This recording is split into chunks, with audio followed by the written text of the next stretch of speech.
Бүгін жеңіс күні.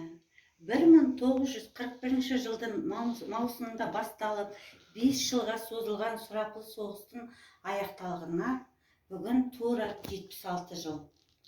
Жеңіс туын желбірете сол кездегі Кеңес одағының құрамында болған Қазақстан азаматтары қомақты үлес қосты. Бұл соғысқа қазақ жерінен 1.200.000 адам аттанды. Олардың жартысынан көбі Майдан даласынан оралмады. Жеңіс күні абыройымыз бен даңқымыздың мерекесі, табандылық пен ерлік, отанға деген сүйіспеншілік қатал соғыста жеңіске жеткізді.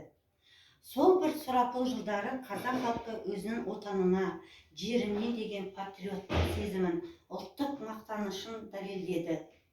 500-ден аса жерлестеріміз, оның ішінде Қазақ Кеңес одағының батырлары атағын алған Бауыржан Момышұлы, Талғат Бегелдинов, Сергей Луганский, Иван Павлов, Маншүк Мәметова, Әлия Молдағұлова. Құрметті ардагерлер, тыл жұмыскерлері, бүгінгі мерекелеріңізбен құттықтаймын.